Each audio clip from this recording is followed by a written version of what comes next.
Di hari yang cerah, ketika cahaya matahari menembus pepohonan, aku mendekati sebuah pohon mahoni. Di bawahnya, dedaunan kering dan ranting kecil berguguran secara alami.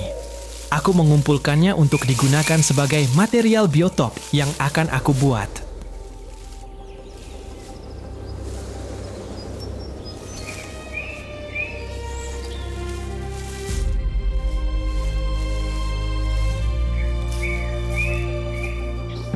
Setibanya di rumah, kayu yang telah aku kumpulkan, aku potong menjadi ukuran yang lebih kecil untuk menyesuaikan ruang di dalam akuarium.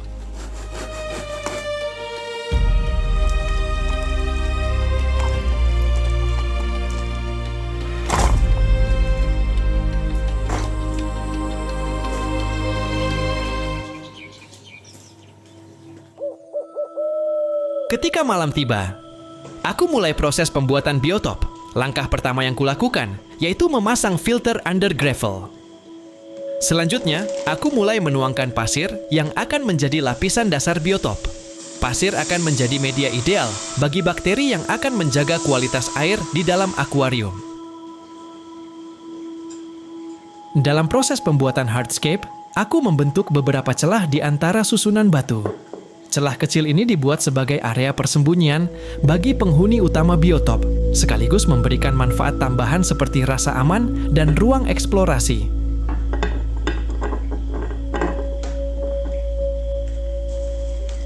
Untuk hardscape kayu, aku menyusunnya secara acak, namun tetap mengacu pada prinsip golden ratio agar komposisi terlihat alami dan seimbang. Ranting berukuran lebih besar ditempatkan di bagian depan sebagai fokus visual, sementara ranting yang lebih kecil disusun di bagian belakang untuk membentuk kedalaman dan stratifikasi ruang sebagaimana yang terlihat di alam. Agar kayu tidak mengapung saat akuarium diisi air, setiap bagian kayu aku rekatkan pada bebatuan menggunakan lem Korea.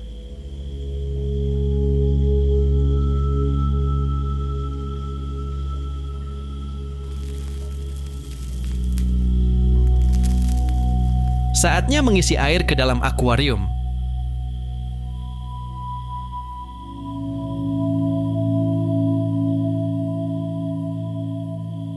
Berikutnya, pompa dihidupkan untuk memulai sirkulasi air.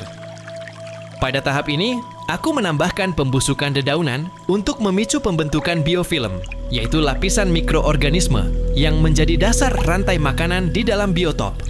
Setelah itu, dedaunan kering dimasukkan sebagai sumber karbon organik bagi bakteri pengurai.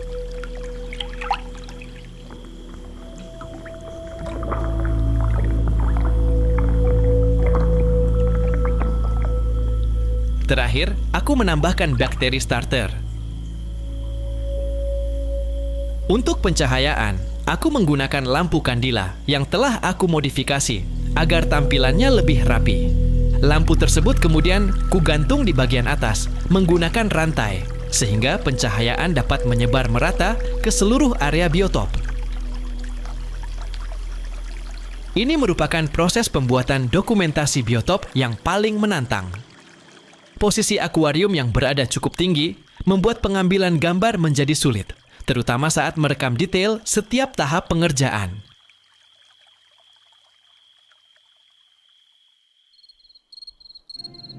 2 hari kemudian, muncul masalah pada sistem filtrasi. Pompa akuarium berhenti berfungsi sehingga aku terpaksa untuk membongkarnya.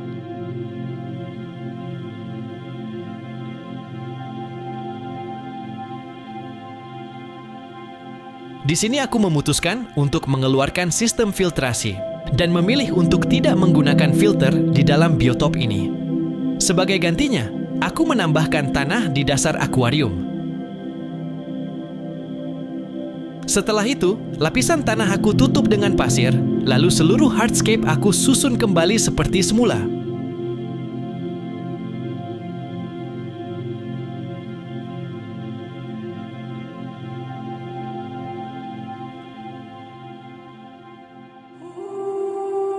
Keesokan harinya, akuarium terlihat hampa dan belum menunjukkan aktivitas kehidupan. Namun sebenarnya, ada sesuatu yang tidak dapat kita lihat dengan mata telanjang, yaitu makhluk mikroskopis. Mikroorganisme seperti bakteri pengurai dan bakteri nitrifikasi mulai aktif membentuk ekosistem, memproses materi organik, dan menyiapkan kondisi yang stabil bagi biotop ini.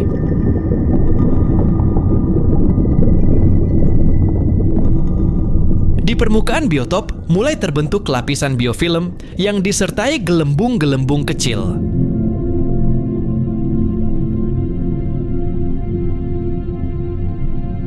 Gelembung ini muncul karena udara yang terperangkap di dalam substrat, kemudian perlahan terlepas dan naik ke permukaan. Untuk memecah biofilm di permukaan, aku akan memasang pompa kecil ini. Hari ini aku mulai menanam vegetasi, dan spesies yang kupilih adalah Limnophila. Tanaman ini masih berada dalam fase emerset atau berdaun darat, sehingga memerlukan waktu untuk beradaptasi sebelum mulai menghasilkan daun air. Aku menempatkannya di bagian belakang biotop dan memastikan batang tertancap dengan baik ke dalam substrat.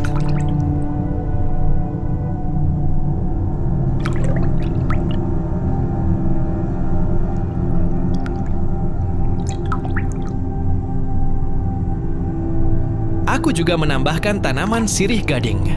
Akar tanaman ini akan dimanfaatkan sebagai filter alami karena mampu menyerap nitrat dan senyawa organik terlarut di dalam biotop.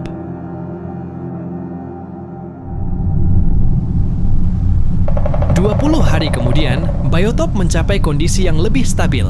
Parameter air telah seimbang.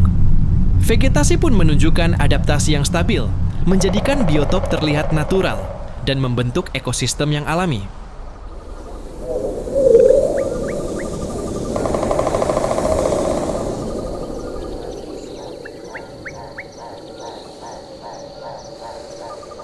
Limnophila telah berubah sepenuhnya ke bentuk daun air, menunjukkan keberhasilannya beradaptasi dengan baik. Tanaman ini berasal dari wilayah tropis dan subtropis Asia, mulai dari India dan Thailand hingga Asia Tenggara. Di habitat alaminya, Limnophila tumbuh di perairan dangkal seperti rawa dan tepian sungai, area di mana cahaya masih dapat menembus hingga dasar perairan, memungkinkan proses fotosintesis berlangsung secara optimal.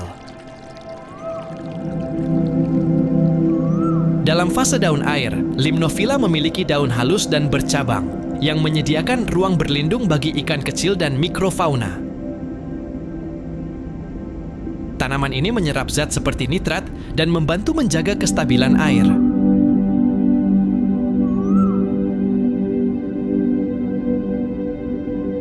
Daun lamanya dari fase emerset perlahan akan gugur. Tanpa CO2 tambahan, Limnophila tetap tumbuh dengan memanfaatkan CO2 dari respirasi bakteri dan penguraian material organik di dalam biotop.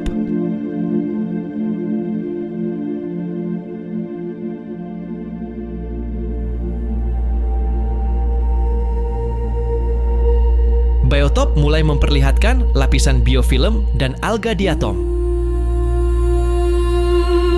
Diatom merupakan kelompok fitoplankton penghasil oksigen yang sangat penting dalam ekosistem perairan. Sekitar 20-30% oksigen di bumi diproduksi oleh diatom, angka yang bahkan melebihi kontribusi hutan Amazon.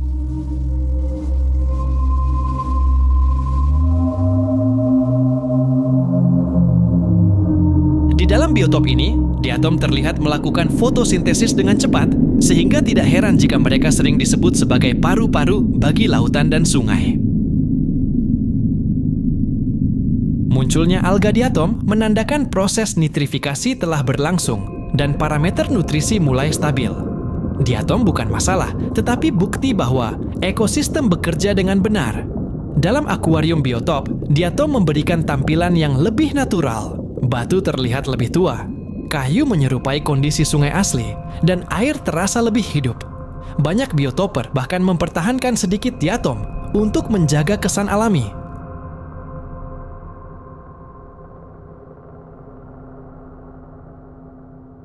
Akar yang menggantung berasal dari tanaman sirih gading. Tanaman ini dapat tumbuh pada cahaya rendah. Menariknya, akar sirih gading mampu mengeluarkan senyawa eksudat yang merangsang pertumbuhan bakteri pengurai tertentu, membentuk koloni mikro yang bekerja lebih efisien dibandingkan filtrasi mekanis. Meski hidup tanpa substrat, sirih gading dapat menyerap nutrisi langsung dari air dengan efisiensi yang tinggi, menjadikannya sangat efektif dalam penyeimbang ekosistem biotop. Jadi meskipun biotop ini tidak menggunakan filter, ekosistem tetap stabil. Mikroorganisme membentuk biofilm yang bekerja sebagai mesin kimia alami, memecah senyawa berbahaya menjadi nutrisi yang dapat dimanfaatkan oleh tanaman, dan cahaya menggerakkan fotosintesis yang membantu menjaga keseimbangan air. Siklus ini persis seperti apa yang kita lihat di alam. Namun sayangnya, alam kini mulai rusak. Ketika hutan hilang dan sungai tercemar, ekosistem kehilangan kemampuan alaminya untuk menjaga keseimbangan.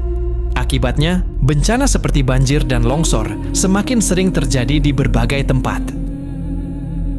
Seminggu yang lalu, aku membeli sepasang ikan cana andrao dari seorang penjual di Pulau Jawa. Namun hingga hari ini, paket itu tidak pernah tiba. Penjual kemudian mengabarkan bahwa kirimannya hilang di perjalanan.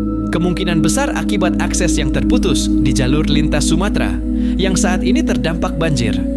Hujan yang turun tanpa jeda selama berhari-hari telah menyebabkan banjir di banyak wilayah, termasuk tempat tinggalku.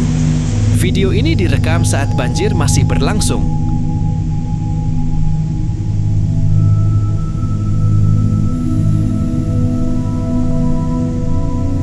Untuk sementara waktu, aku akan memasukkan ikan sepat kuning ke dalam biotop ini sebagai pelengkap ekosistem, sembari menunggu kedatangan pengganti sepasang cana andrao yang nantinya menjadi penghuni utama. Namun sebelum itu, aku memasukkan siput ramshorn.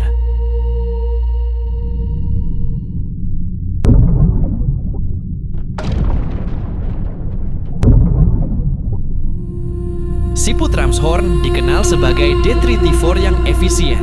Ia memakan sisa organik, alga tipis, dan daun yang mulai membusuk. Menariknya, pola makannya membantu mengurangi penumpukan amonia dan menjaga keseimbangan mikrobiologis. Siput ini juga dapat menjadi indikator kualitas air. Jika populasinya stabil, itu menandakan ekosistem bekerja dengan baik.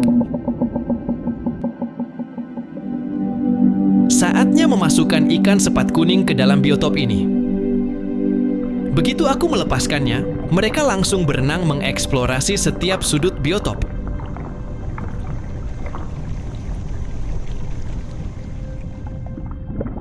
Namun tidak lama kemudian, mereka dikejutkan oleh kemunculan seekor ikan sapu-sapu dari celah bebatuan. Ikan sapu-sapu ini sebenarnya telah aku masukkan seminggu yang lalu. Spesies ini dikenal sebagai pemakan alga yang efektif, menggunakan mulut berbentuk pengisap untuk membersihkan permukaan kaca dari lapisan alga dan biofilm. Dalam ekosistem biotop, perilakunya membantu menjaga kebersihan visual, karena ia hanya memakan alga tipis dan sisa organik.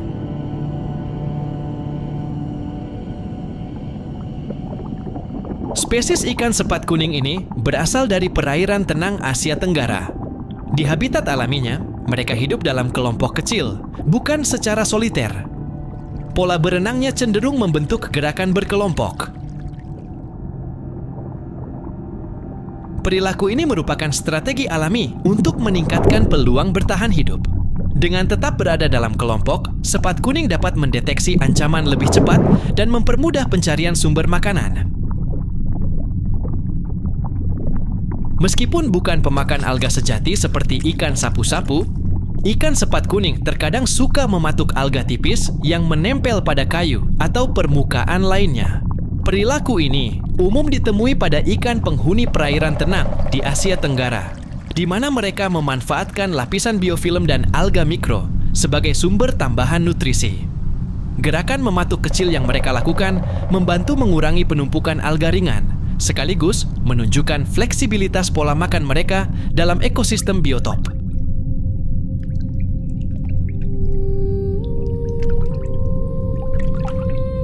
Di ruang sekecil akuarium ini, kita dapat melihat bagaimana alam bekerja dengan caranya sendiri. Mikroorganisme, alga, tanaman, dan hewan kecil saling melengkapi satu sama lain. Setiap bagian memiliki perannya sendiri, dan bersama-sama mereka membangun keseimbangan ekosistem yang alami. Melihat ini, kita disadarkan bahwa alam sebenarnya mampu merawat dirinya sendiri tanpa banyak campur tangan manusia.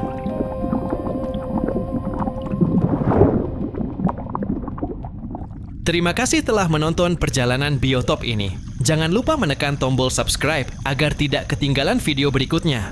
Jika kamu suka video ini, kamu juga bisa menonton dokumentasi akuarium lainnya.